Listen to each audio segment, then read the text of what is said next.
Ed, here we are. I think this is part 4, right, of our looking over OpenSSL and all the different things that it can do for us. And what have we got in part 4? What are we going to look at? Yeah, good stuff. Yeah, welcome to part 4. So in part 4, we're going to take a look at actual certificates that exist out on the web. So we're going to do the first part of what your web browser does when you go to a new website. You download the certificate, and then you take a look at the contents of the certificate. But we're going to do that using OpenSSL and the command line, so you can see sort of exactly what's happening, exactly what is sent inside a certificate by a public website. And really, the point of that is to get us ready for what we're going to do in part 5, which is going to be looking at problem scenarios that occur. So what we're going to do is first start by looking at some known good certificates, and then part 5 we'll do some looking at some known bad certificates. Okay. This is interesting, especially if you're going to end up picking on my certificates, like packetpushers.net has a cert, and ethancbanks.com has a cert, and one of those sites is behind Cloudflare, and one is different, so one is not. Okay, Ed, let's jump in. Let's do it.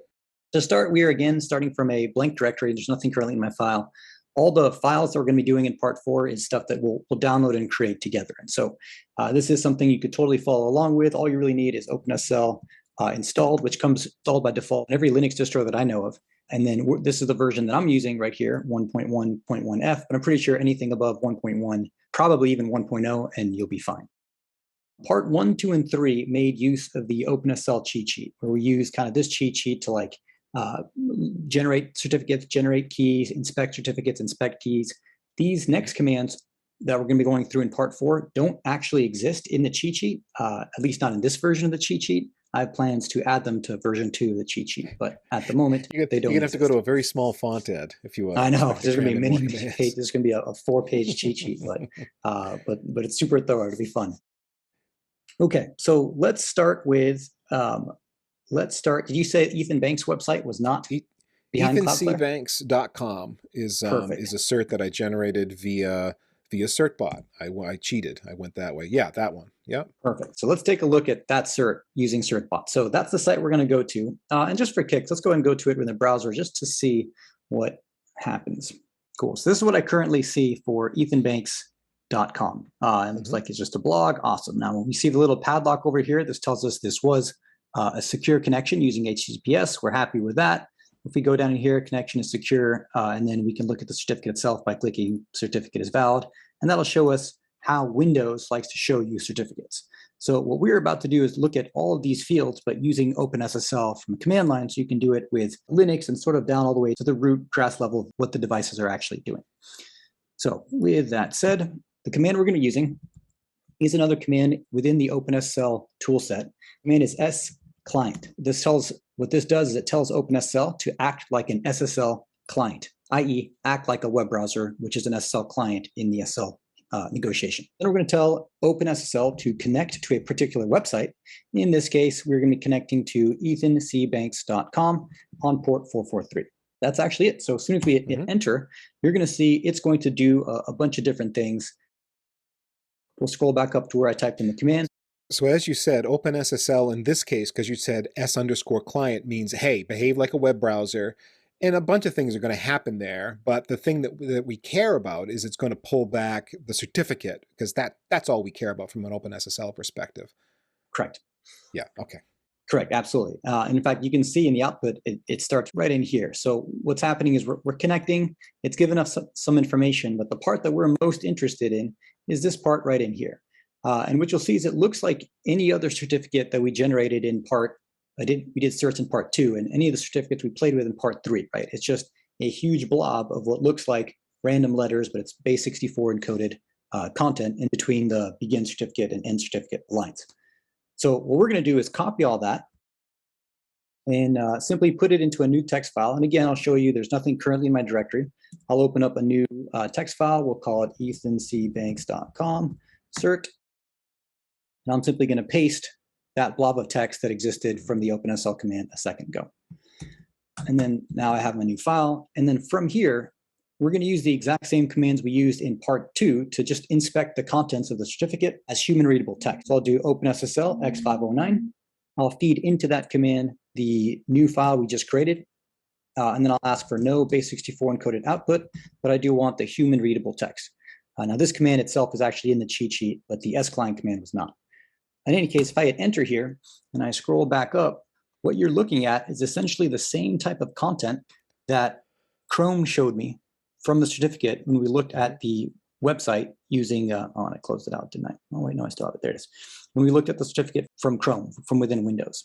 And so you'll see there's fields like the version number, right? Well, you see that right here. You see the serial number, and you see that right here. You see the signature algorithm, and you see that right here. So we're doing exactly what Chrome did in the background, except we're doing it from the command line, which is useful if you're ever in a troubleshooting scenario. You want to be able to see, essentially replicate what the software is doing to make sure that what the software is seeing is the same thing that's what's actually being seen on the wire. So that's the benefit of being able to extract a certificate using OpenSSL S-client as a utility.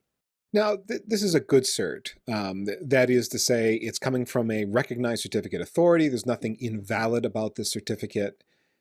What happens if we feed OpenSSL an invalid cert or a self-signed cert, something like that? Sure, absolutely. Great question. So, and we're actually doing that in part 5. So OpenSSL isn't actually validating the cert. It's just saying, hey, I made a connection. This is the certificate that was given. Here you go. It's parsing it for us. It's not like sending a red flag up that, oh, this is a problem or that's a problem. Like your browser might. Your browser might give you an X through the padlock or something like that, depending. In this case, OpenSSL is just doing the parsing, and it's up to you as the human to know what you're looking at and know that you're good to go. It's not gonna flag an invalid cert or a revoke certificate if it was on the revocation list.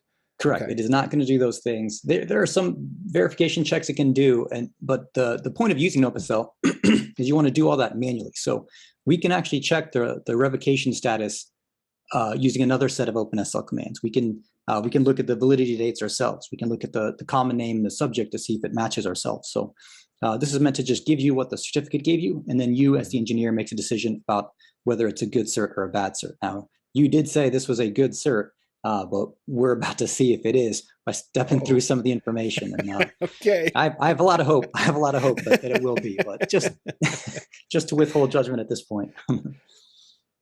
Okay. So let's talk about some of the things that are inside a certificate. So starting right at the top, this version number is an indication of the version of the certificate format itself.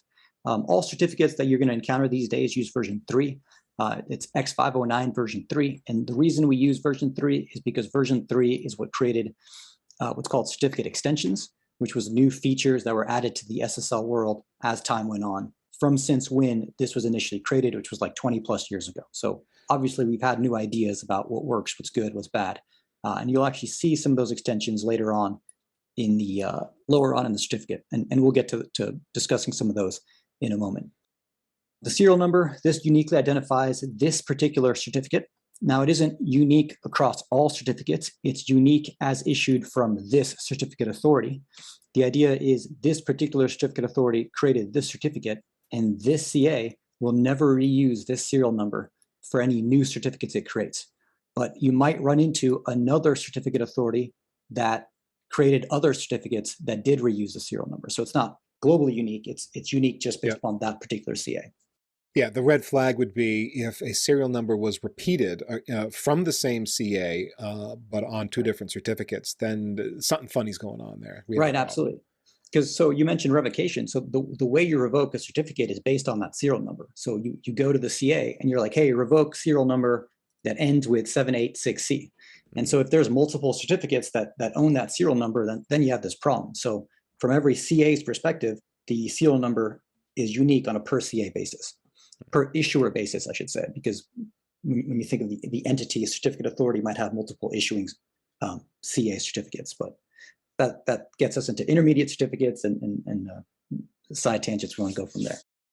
Cool. So that's the serial number. The issuer field identifies the CA that issued this certificate. You mentioned CertBot. CertBot is software that automatically acquires a certificate from Let's Encrypt. So that's what you have going on there.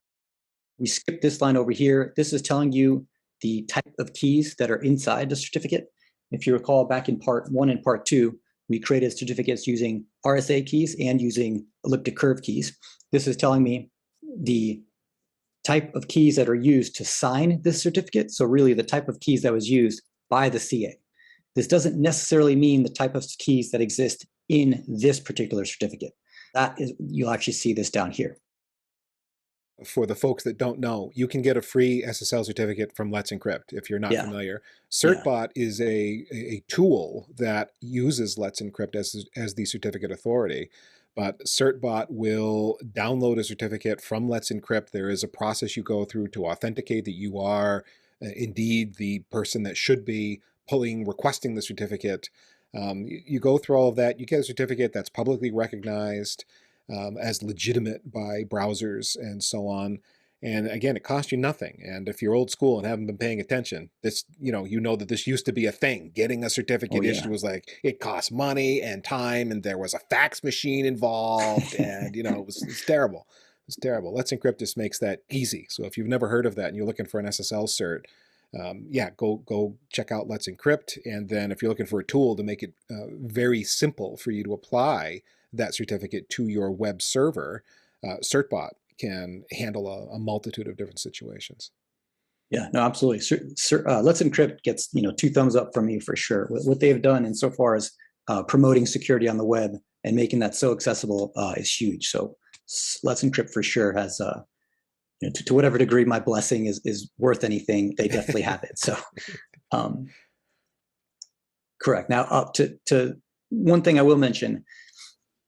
So Let's Encrypt offers free DV certificates. That's domain validation certificates.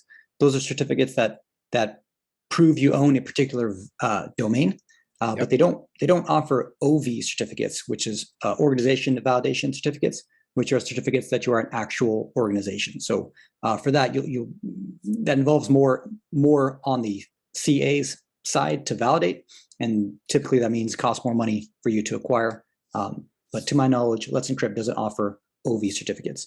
An OV certificate will make sure you're like a real company and you actually have a tax presence, and you work in a particular country and all sorts of stuff. Just to you're not just somebody that picked up a domain from GoDaddy or whatever the case.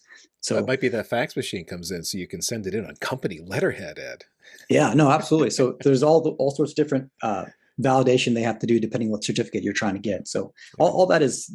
Quick side note, I teach a SSL course, and we get into the details of all that, of like what an OV certificate is versus a DV certificate versus even what they call an EV or an extended validation certificate. We talk through the claim of EV and how secure it is, but also sort of some of the misleading advice you might get from a certificate authority insofar as EV certificates.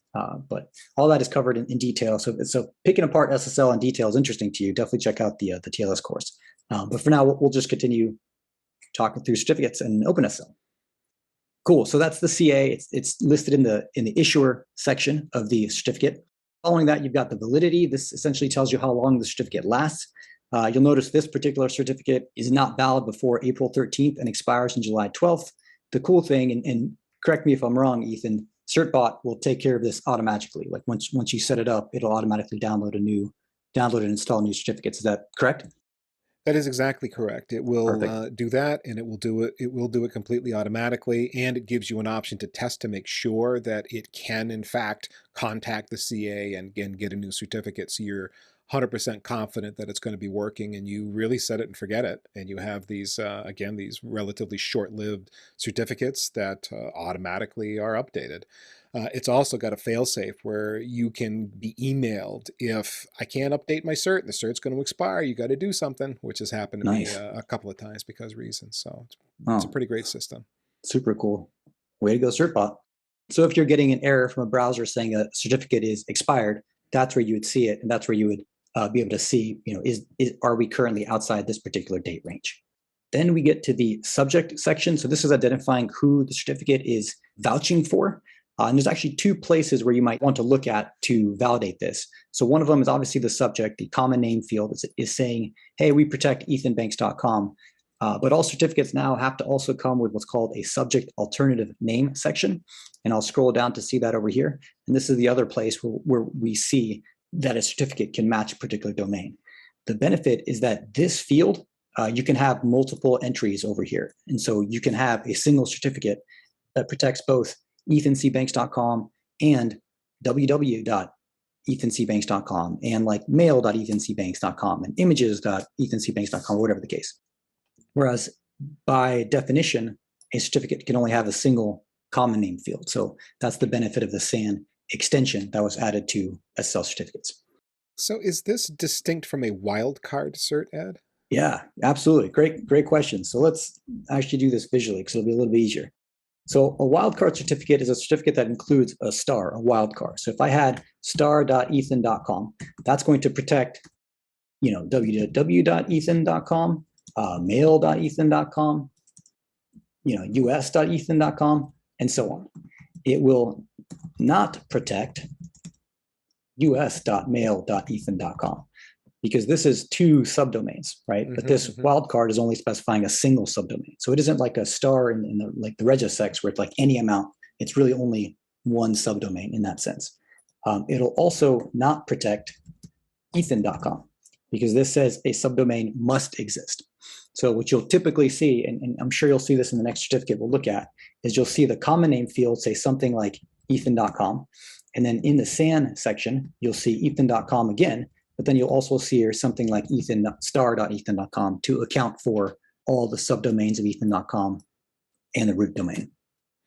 I brought that up because I know when you do the certificate request, a wildcard cert is distinct from a regular domain level cert. It is a qualified thing. You need to know what you're asking for because it matters. Yeah. Right, absolutely. Now you might see the wildcard section in here. As long as they both reappear here, you're good to go. But since a wildcard, since it works for any subdomain, like on one hand, on the server operator side, it's a little bit easier to manage because you could spin up new subdomains and still use the same certificate.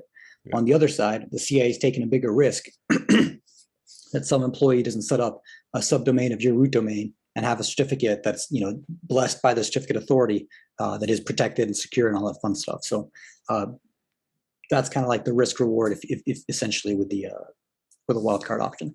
Most CAs will also charge you a little bit more. I believe Let's Encrypt now does wildcard certs as well. Do you know offhand directly? I believe that they do, yes.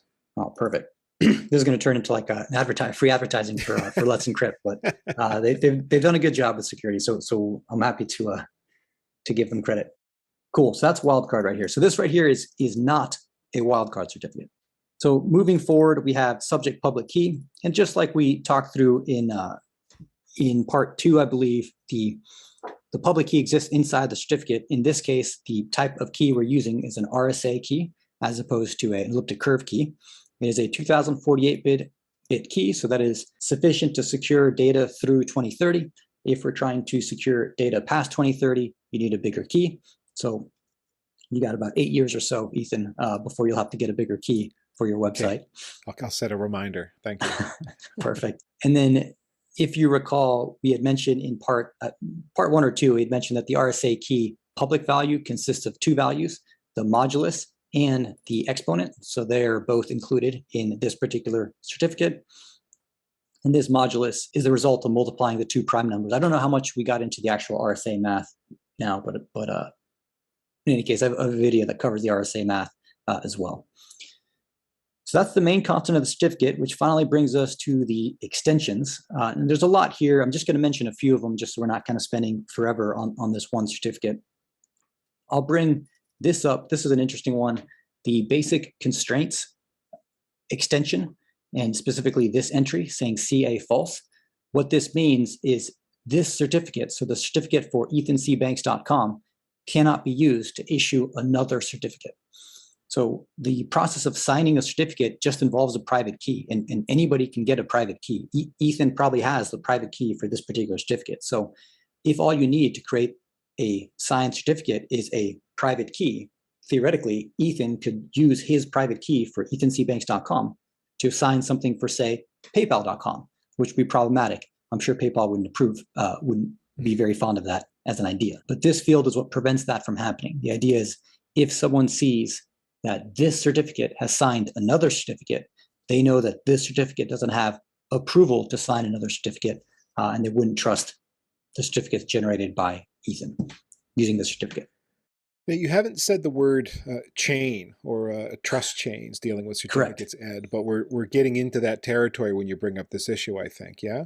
Correct, absolutely. You could, in fact, this was an attack known as the false chain attack, where I don't remember exactly when this was added to the SSL world, but it was uncomfortably too late, I would say. It was something like, was it 2001 or 2009, I believe, where anybody who acquired a signed certificate, because they had a private key, could create another signed certificate for any domain in the world, and they would have a legitimate chain. So the basic constraints field was kind of put an end to that by saying, okay, end entity certificates given out to websites shouldn't be able to sign other certificates, right? So if we looked at a CA certificate, you would see CA equals true here, indicate that they obviously can sign a public certificate. And I'll show that to you in the next thing that we do. Yeah, and then so in here, the authority information access section, you had mentioned revocation.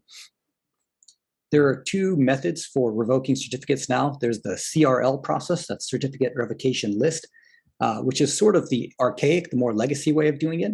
And then there's OCSP, which stands for Online Certificate Status Protocol. This particular certificate, I'm not seeing a CRL distribution point. Yeah, so this certificate only offers the ability to do revocation with a newer way, OCSP. So that's that. I'm sure we'll come across another certificate that has the extension called CRL distribution point, and that would be where you would check the revocation list using the older mechanism for revocation.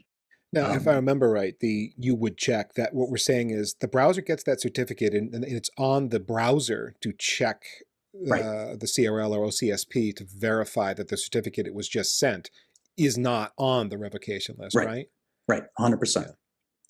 100%. That's interesting because not all browsers do that. I listened to a pretty lengthy podcast with Jeff Huston out of APIC. He does a lot of research and was pointing out that not all browsers actually pay much attention to what's going on with the certificate revocation. So yeah, fun. No, absolutely. In fact, kind of a side note, but yeah. Even differences in browsers on mobile phones versus browsers on desktops, even like Chrome on the mobile phone versus Chrome on a desktop might check different amounts or different websites against the CRL. So some they will check, some they won't. So they use a pre-built list of websites they check called a CRL set. But yeah, there's lots of intricacies and kind of problems with the CRL process. And if that's interesting, we could totally kind of sidebar and pick it apart. One of the parts I was thinking of doing to this section, and maybe by naming it, people will ask for it, but that's okay. I'm happy to do it, is where we actually do the CRL check together. We actually do a revocation check manually using OpenSSL on a known revoked certificate. So that's an option we can do if there's interest. Mention something in the comments or bother Ethan about it, and we'll do another session. Harass me on Twitter at ECBanks. Yeah, there you go. Cool. So that's the AIA suite. We talked about the subject alternative names. This huge blob of text right here, it's actually a really neat system. It's this whole new kind of security aspect of SSL called certificate transparency, or CT. That's what the CT over here stands for. It's actually kind of neat. They're making it so that every single certificate ever generated, period, must exist in a public registry of all certificates ever. And the idea is, if someone out there convinces a CA to create a certificate for PayPal.com, when they in fact are not PayPal.com, even if PayPal.com is doing everything right on their side, they don't really know that someone on the other side of the world has created a false certificate for PayPal.com. So what certificate transparency does is it mandates that every certificate ever generated exists in a public registry, a public log. And then PayPal can monitor that log to see if any weird entries show up for their name or whatever. So that's the concept of certificate transparency. And this right here is kind of the proof that this particular certificate has been added to a public log. Two of them, in fact. That's why you see two of these things. These SCTs, these signed certificate timestamps, are essentially the proof that Ethan's certificate was submitted to a certificate authority log. I heard about an attack tied to this. This was generated around, it was a WordPress specific attack where you issue the certificate, it goes onto the list, an attacker is monitoring the list, sees, ooh, a certificate was just issued for this new domain, and they go after it in the hopes that it's still running default WordPress credentials and that they can log in and take over the site. And there's this small window, like 30 seconds to 2 minutes or something, where they could probably succeed. But apparently it got enough notoriety from successes that it became a thing. People are aware of this. So, That's really so clever, look actually. out there if you're a WordPress builder that when you get those certificates issued, you've already locked down your WordPress so that the bad guys can't come in and use default credentials and take over. Oh, that's really clever. Actually, it's a clever use of abuse of the certificate transparency mechanism. But in the course, I have like a whole three-part lesson talking about certificate transparency and showing you how it all works and how it's verified. And we go into Merkle hash trees, which is the blockchain data structure that all the certificates exist within. It's fun if you like nerding out at that level of detail. That's what exists inside this pre-certificate SCT, signed certificate timestamps. We can actually pull up a few. Yeah, actually, this will be fun. CRT.sh. Yeah, so one of the CAs has made their public certificate registry searchable that you can go and search for it. And you can access it using this CRT.sh. And we can actually take a look at.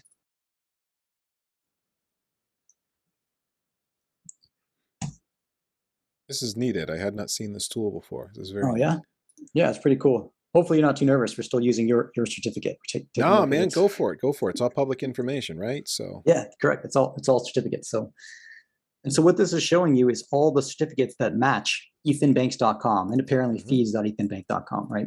Yeah, I use a third-party provider for RSS feed generation, and they are generating their own SSL certificate for that. It was a checkbox. I'm using a FeedPress to generate the RSS for ethancbanks.com, and I built that DNS name, but I checked the box within FeedPress to say, yeah, I want the RSS feed to be SSL capable. Oh, and perfect. It appears that because I didn't generate that feeds.ethancbanks.com certificate, so I presume that the FeedPress did. Yeah, and it looks like they're probably also using CertBot. Yeah, it looks really familiar, doesn't it? Yeah, same CA as you're using. So if you'll notice, right, this logged at, where's the expiration? So if we actually pull this up, we'll notice that actually matches the exact validity dates that we were looking at a second ago. Let me scroll back up right there.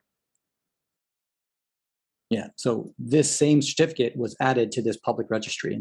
And the idea is Ethan can every once in a while do this exact same search that we just did, although probably automated with some API in the back end. But either way, you do this exact same search that we just did. And if he sees some weird, Ethan C. Banks, issued from a Russian certificate authority or whatever the case, he could be like, hey, wait a minute, something's going on, and go after whether it's the hosting company or the DNS records or do something to protect his clients, his customers, his business. Lots of cool stuff we can get into, but I think we're veering way off topic. No, thanks for showing that site. I had not seen CRT.sh before. That's a cool tool. Yeah. Well, it's neat. I don't know. I nerd out about this stuff because it's something I'm very, very interested in. Cool. And then right at the end, the signature algorithm again. And then finally, this right here is the actual signature for the certificate. So what happened is when the CA, when Let's Encrypt created this certificate, they took all of this content right here that I'm highlighting, and they ran it through a hashing algorithm, and then they signed the encrypting hash. They encrypt, since they're using RSA keys, they encrypted that digest using their private key, and the result of that is this signature right here. Okay, it's not a hash. It is based on the hash. So they hash the value of you said they Correct. take the digest value and Correct. then encrypt it with the private key to get Correct. this value. Correct. Okay. Yeah. So since it's using RSA keys, it's an encrypted hash of using their private key. And the idea is we can use the CA's public key, which anybody has, to validate that this indeed is the exact same hash that matches up to everything we see here. So what this does is it tells us the information we're seeing hasn't changed since the CA saw it. So if we trust the CA, we trust the information. And it's, yeah, if the certificate had been faked or was, issued by a phony third party trying to mess with us, the signature algorithm, the result there would be bogus. Right. Yeah. Absolutely. Okay, so that was us looking at Ethan's cert. We can do this for any other cert. And again, the way we did it is we use the OpenSSL toolset. We use the S-Client utility to connect to a website and look at some certificates. We use the -connect argument, connect, and then we put in a website. In this case, was Ethan C. Banks. But just for kicks, we'll do google.com because this is kind of fun. We'll do Google's next.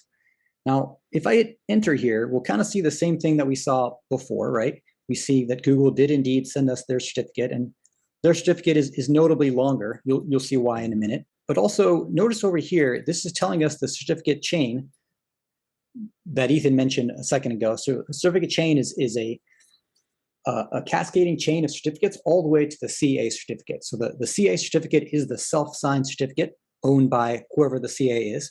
And there might be intermediate certificate authorities that allow the kind of cascading effect of signatures all the way until the final end entity certificate.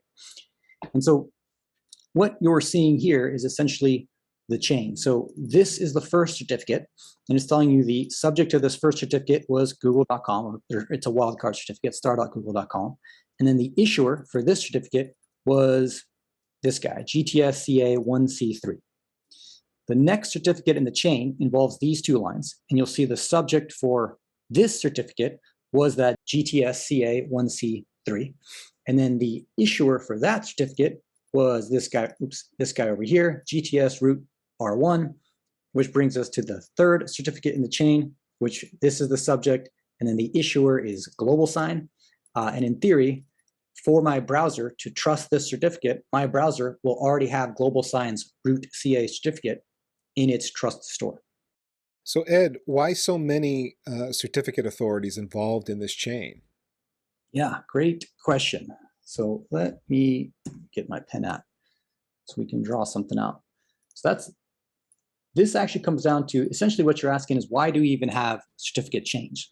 So we've all kind of typically seen this illustration where the client and the server want to do SSL with each other.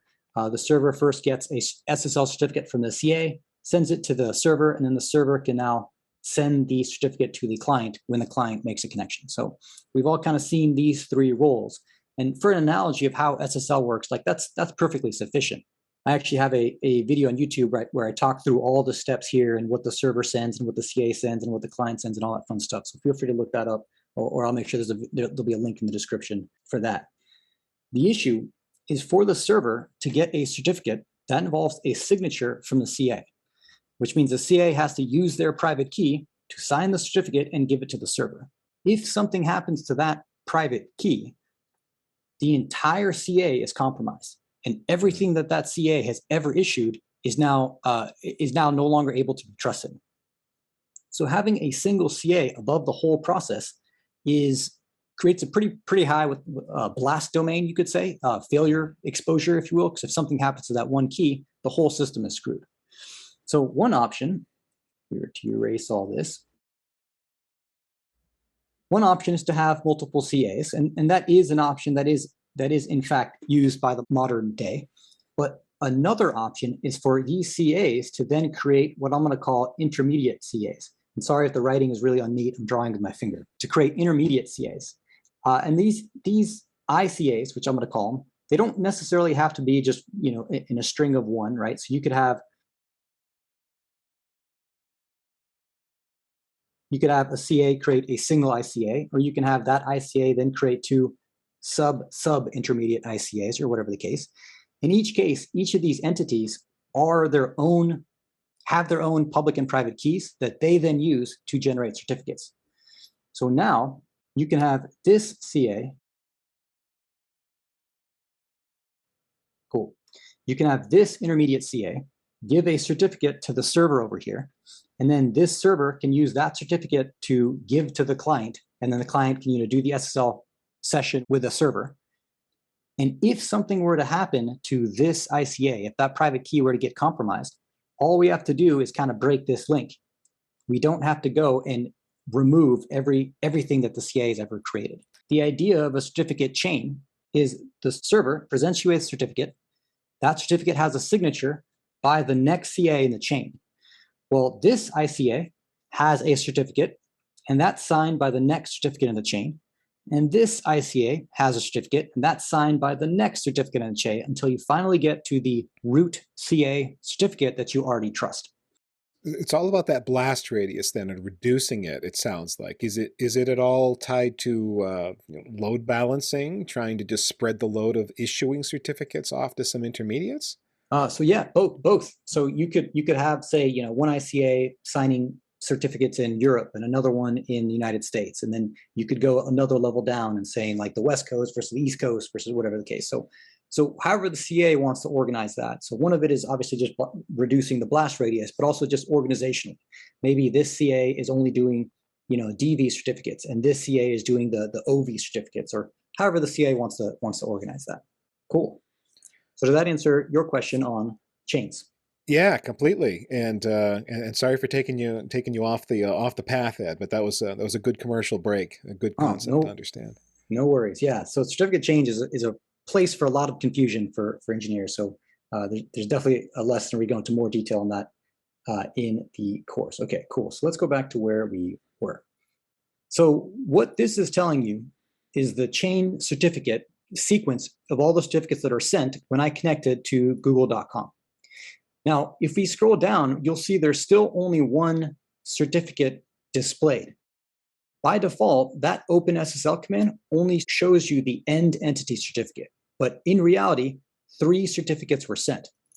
To see the other certificates, so we'll redo the exact same command we just did, the same SSL client connect command, but I'm going to add show CERT or show certs. Certs with an S, awesome. But I'm going to add the show certs argument.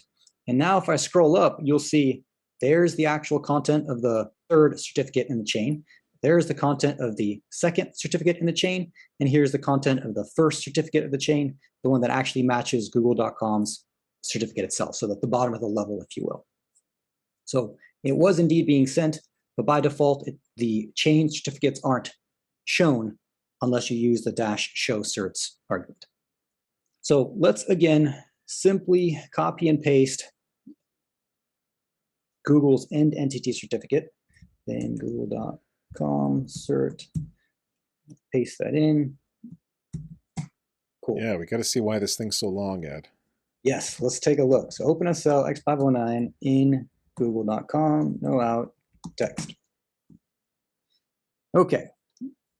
You probably saw the big blob over there, but that's why it's going to be so long. So you'll see that. So just to step through it, a few things, again, same thing, version number, serial number. Something that's kind of interesting is the person that issued this certificate was Google. So Google is their own CA, which to the paranoid amongst us might be like, hey, wait a minute, is that trustable? Is that something we can trust? I get it. I totally get it. Yeah, but it's in this case, it's not a self-signed certificate in the same way we on our own little server might do a self-signed cert. Right. It is Google as an entity having built a true certificate authority in the way that the industry would expect, and taking care of that certificate authority and protecting it so that it's legit, issuing a certificate. Right. Absolutely. It is, we'll say, suspicious at surface level, but Google is actually pretty concerned with securing the web, and they've actually done a lot in pushing. Actually, certificate transparency was a lot of their effort to create that system where there's transparency across all issues, all certificates issued across the web. So they've done a lot for the purpose of securing the web. If they've done things that are wrong, it's not necessarily in this domain, we'll say. So the public key information, Google is using a elliptic curve key in their certificates. Pretty cool. Here are the extensions. There's the OCSP. So Google also, that's interesting. They don't have a, oh no, they do. Down here, the distribution point, this is how you would check to see if Google has revoked their own certificate using the CRL process. And this is how you would do it using the OCSP process. Both of those are separate processes that would take 10, 15 minutes or so to explain. So we'll skip that for now. But again, bother Ethan if you want to see that process live. And then we get to the subject alternative name section of Google certificate. Dude, what just scanning this list, this is fascinating. What you're seeing here is every domain that would be protected using this same certificate. I'm going to zoom in just a little bit to make it a little bit easier to see. But there's some interesting entries in there if you just take a look, right? Like widevine.cn, that's rather interesting. Recaptcha.net.cn, that's also rather interesting. What else? Android.com and star.android.com, also rather interesting. YouTube education, oh, pretty cool. YouTube.com, right? Also pretty interesting. So all of these domains, if this certificate was presented to a browser, the browser would be like, yep, cool, this certificate does indeed validate. Which that is Google and these. counterintuitive to me, Ed, in the sense that I would have thought that they'd, because why wouldn't they separate them all out? But it sounds like operationally for them, it's easier to go this approach. I mean, it doesn't negate that they could have issued certificates that are individual to many of these other services that come under the Google umbrella. But just kind of implicitly, as we examine that certificate, it does appear that they've gone with an all-in-one approach. Yeah. My suspicion is twofold, and I don't work for Google, so disclaimer, I can't guess or whatever the case. I can't know for sure. But my suspicion is on one hand, since they are their own CA, they can generate and regenerate the certificate instantly if needed at any given time.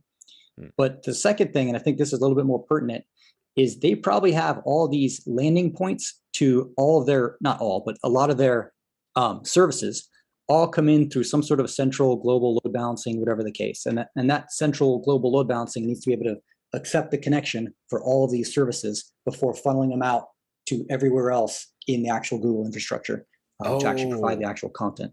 So I like how you're thinking. That makes a lot of sense, Ed. It makes a lot of sense. I like it. That's where I'm tempting, is that they can create these we'll call them entry points into their network with load balancers that just have this one massive certificate, and then everything is kind of funneled to the most efficient place in the back end. But again, that's just a guess.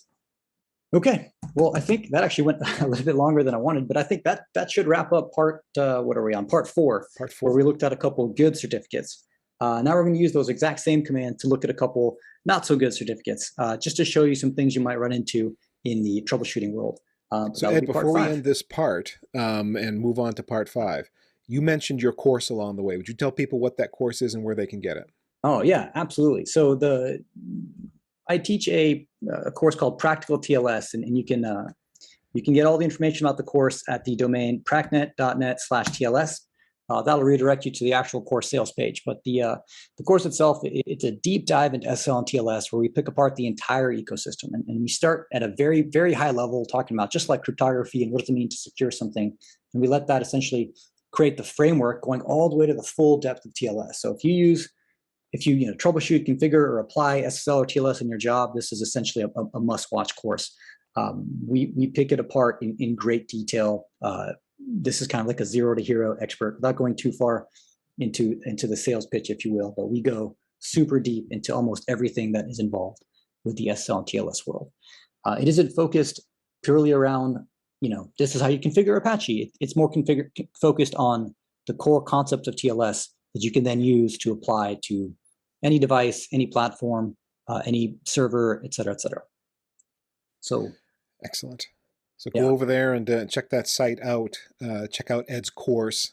Not a freebie, Ed, but it shouldn't be. If you want this knowledge, it's well worth paying for and getting that knowledge in your head. Okay, Ed, we'll see you on the flip side for part 5, where we're going to talk about some certificates that are not valid.